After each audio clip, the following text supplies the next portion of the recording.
Саламатсыздарбы? Биз бүгүн буга чейинки кайра куруу доорундагы кыргыз адаятынын тарыхы жөнүндө лекцияларыбызды улайбыз. Бүгүнкү тема Кубатбек Жусупалиевдин чыгармачылыгы.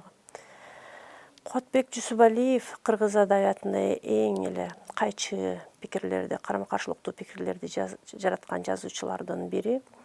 Анын чыгармачылыгына биринчи жолу чыгармасы басылып чыккан 60-жылдардан баштап кайра куруу доорунда деле, андан кийинки эгемендүүлүкүндө деле азыркыга чейин бир жактуу пикир жок. Окурмандар менен бирге адабий сынчылар да кээ бирөөлөр анын талантын өтө жогору баалап, аны кыргыз адаятына көптөгөн жаңылыктарды алып келген жазуучу катары тааныса, экинчи бир топ аны деги эле жазуучу катары кабыл албайт. Анын стилин, мисалы үчүн, обу жок, экиленип, бытовизмден көтөрүлө албай аткан, көркөм чыгарманын деңгээлин өтө төмөн түшүрүп жүрген жазуучу катары айтышат да.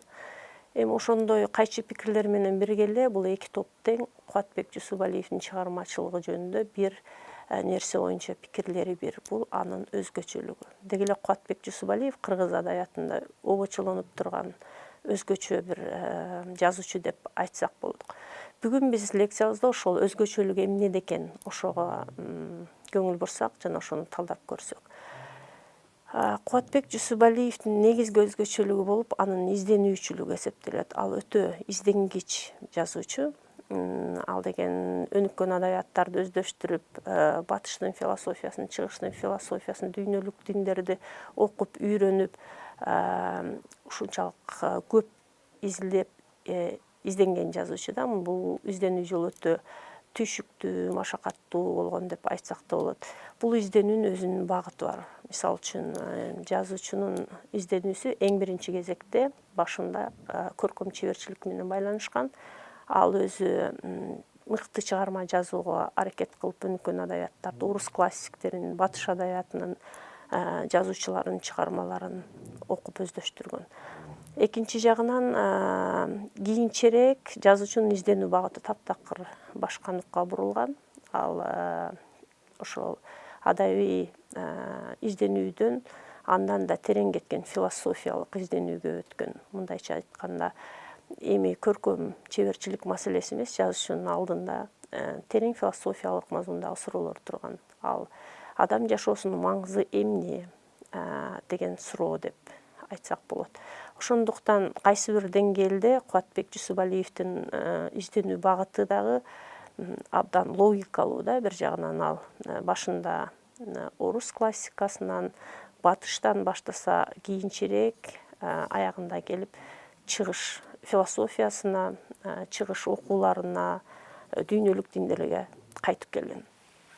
Биз ошол багытта жазуучунун изденүүсү кандай болгон, анын жемиштери кандай болду, жыйынтыктары кандай болду, ошол жөнүндө сөз кылсак. Кубатбек Жусупалиевдин биринчи чыгармасы Күн автопортретин бүт элек 1964-жылы жарыкка чыккан, 67-жылы өзүнчө китеп болуп чыккан. Бул повести жазуучунун тырмак алды повести, эң биринчи адабиятка келгендеги чыгармасы ушул. Адатта адабиятка келген жаш жазуучулар талапкер катары өтө көптөгөн бир мүчүлүштөрдү кетирет, анткени алар мындай үйрөнүү, доору деген бир өзүнчө баскычты басып өтөт да. Ушул кезде кемчиликтерге орун бериш жаш жазуучулар үчүн мыйзам ченемдүү эле көрүнүш.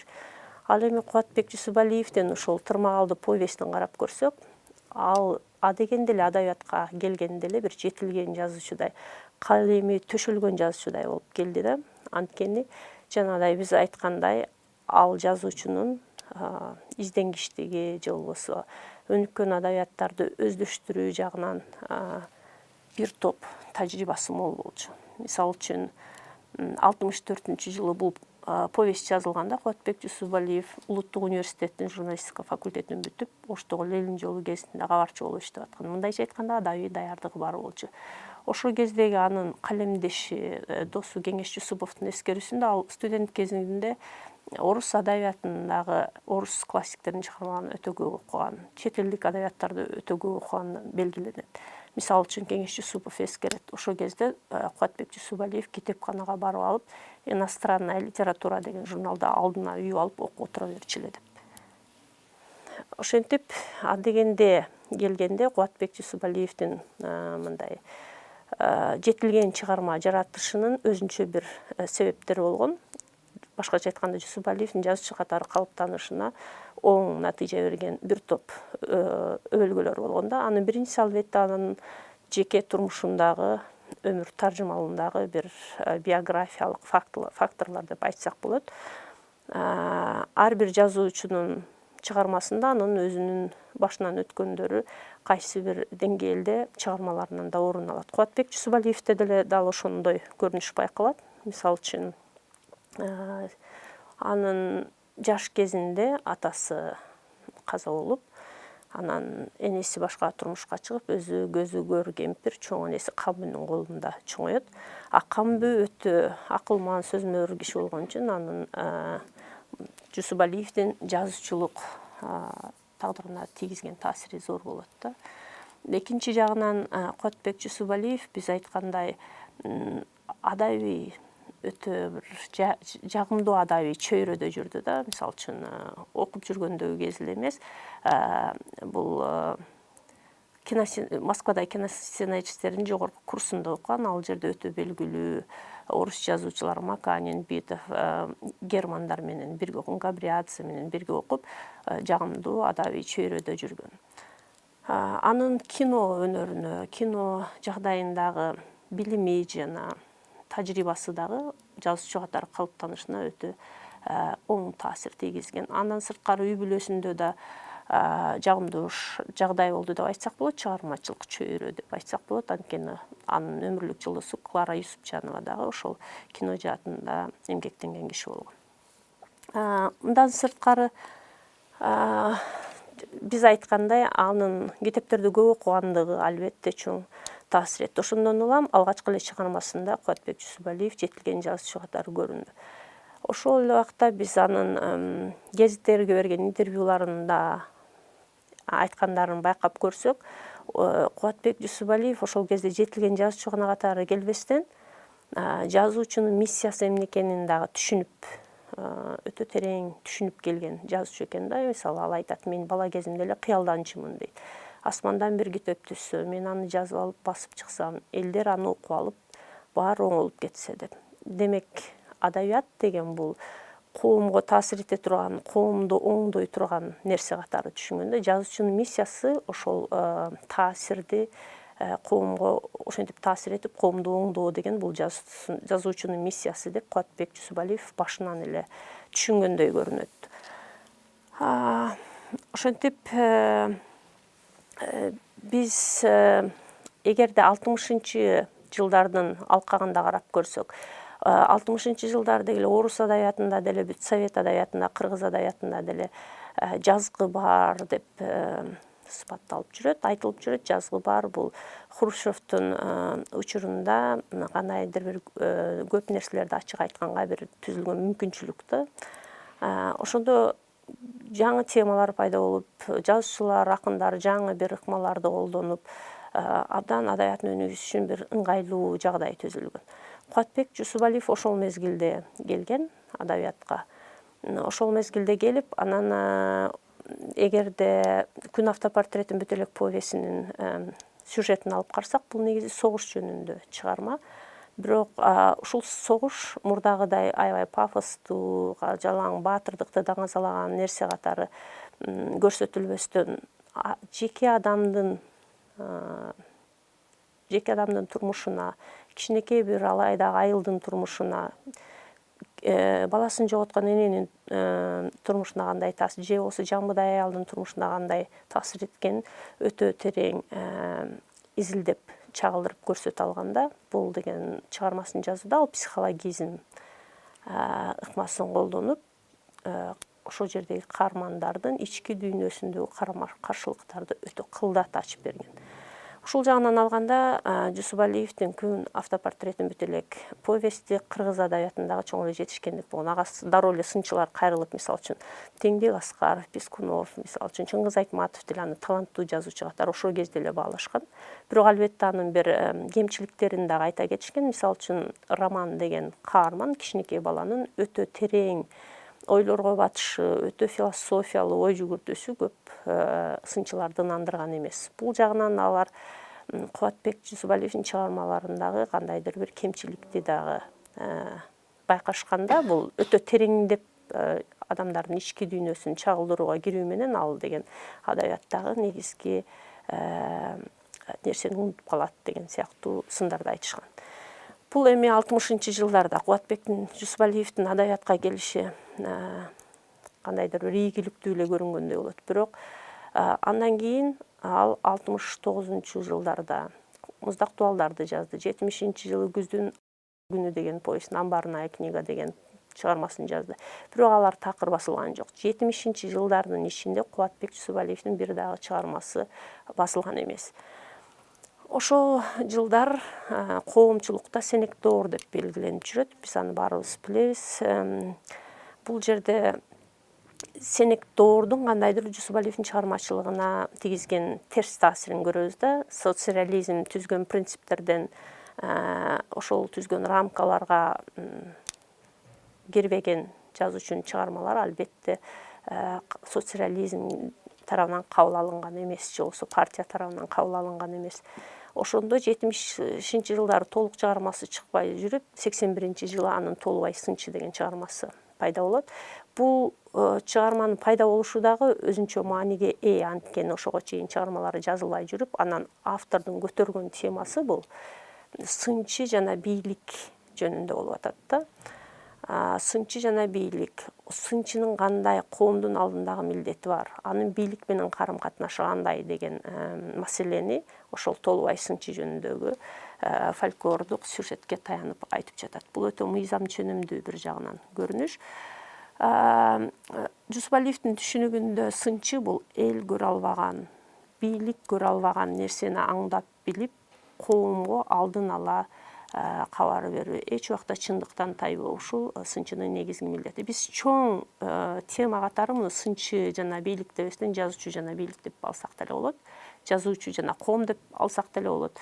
Ушул маселе 70-жылдардан кийин чыгармалары жарыкка чыкпагандан кийин 81-жылы Жусупалиев тарабынан жазылып жатат. Мындайча айтканда, кайсы бир деңгээлде Жусупалиев өзүнүн жазуучулук ордун, өзүнүн жазуучулук тагдырын советтик доор менен, советтик система менен байланышын, карым катнашын ушул чыгарма аркылуу көрсөткөн сыяктуу көрүнөт. Андан кийинки Кубатбек Жусупалиевдин окурмандарга таанылган мезгили албетте кайра куруу доору болгон. Ага чейин анын чыгармалары жарык көргөн жок. Негизинен эле Кубатбек Жусупалиев 60-жылдары жаңыдан адабиятка келип, ошол бойдон басылбай келип, окурмандарга кайра куруу доорунда гана таанылды деп айтсак болот да. 87-жылы анын Ала тоо журналында Күздүн акыркы күнү деген повести жарыкка келет. Жарыкка чыгат. Анан ошол повести бир топ адабиятчылар, жазуучу акындар жылдын мыкты чыгармасы деп аташкан. Мисалы үчүн Салижан Чигетов жана башкалар. Бул чыгармадагы негизги тема же мазмун мынандай. Күздүн акыркы күнүндө коммунизм айылы жөнүндө сөз болот. Коммунизм айылы бул тегереги бүт тоо менен курчалган, тегерегинде кошуп коерго эч нерсеси жок деп сүрөттөлөт. Ошол жердеги каармандар дагы абдан бир башкача. Мисалы үчүн Бешеев деген коммунист бар. Ал деген дайыма өзүн өкмөттүн кишиси деп, элдин өкмөттүн кишиси деп тааныйт. Ал дайыма тыржыйып, эч кимди жактырбай дейт. Анан дайыма адабий тилде сүйлөгөн киши дейт. Деги эле адабий тилдин нормасын бузбайт дейт. Аны ошол жерде каармандар же айылдаштары басып жүргөн түрмө деп аташат да. Мындайча караганда Бейшеевдин образы менен кайсы бир деңгээлде коммунизмдин сенек доордун принциптерин берди деп айтсак болот. Ошол жердеги эл дагы бар жокко көңүл кош. Ошол жерде дагы өздөрүнүн гезити бар.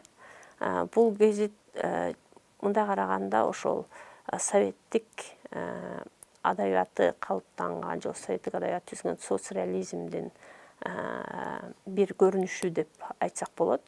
Ал Күжүрмөн эмгек деп аталат. Андагы чыккан кабарлар дагы абдан советтик маанайда деп айтсак болот.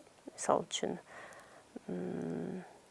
уктап калып уурап, эгиндер калды урап, жана башка ушул сыяктуу нерселерди чагылдырган кез. Ошол кезге ошол жерде жашаган көр кемпирдин дүйнө таанымы карма каршы коюлат да. Эми бул жөнүндө дагы көп сөз кылабыз. Кийинки лекцияларыбызда азыр кайта турган нерсе, ошентип кайра курууда ал өзүнүн чыгармалары менен таанылып баштады.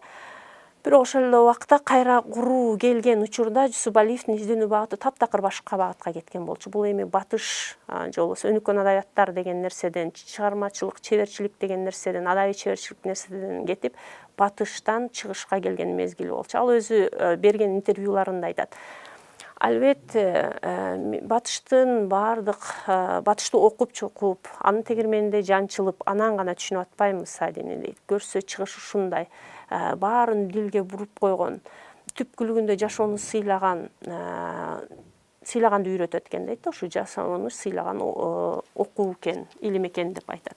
Ошентип алып чыгышка келди. Кийинки кайра куруу учурунда анын интервьюлары көптөгөн гезит журналдарда басыла баштады. Ошол гезит журналдарда Кубатбек Жусупалиевдин койгон темаларын байкап көрсөк, бүт эле фольклордук же болбосо макал лакаптардын аты, мисалы үчүн атаңды өлтүргөнгө энеңди бер, жакырчылык менин байлыгым, же болбосо аккан сууда арам жок деген аттар менен жарык көрөт да. Бул өтө терең философиялык мазмундагы албетте макал лакаптар. Андан сырткары авангарддык ырларды жазат 90-жылдары. Ошол авангарддык жылдарында дагы дүйнөлүк диндерден алынган ар кандай философиялык ой толгоолор, чыгыш окууларынан алынган ар кандай ой толгоолор, Кытай, Индия, мисалы үчүн Конфуцийдин окууларынан алынган ар кандай ой толгоолор басымдуулук кылат. Мындайча айтканда, Кубатбек Жусупалиевдин изденүүсү акыры келип батыштан чыгышка жетип, ал деген эми жазуучулук миссия жөнүндө эмес, көбүнчө адамдын жашоосунун маңызы сыяктуу терең философиялык ойлорго мындайга айтканда каныктырылган да.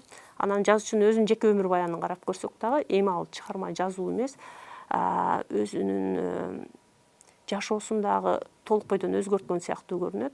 Ал деген жалгыз, алайда өзүнүн үйүндө жашап, терең философиялык ойлору жөнүндө ой термеп жашаган жазуучу. Көбү аны жазуучу дервиш деп атап жүрүшөт да. Бул Жусупалиевдин изденүүсүнүн мүмкүн жыйынтыктары деп айтсак болот.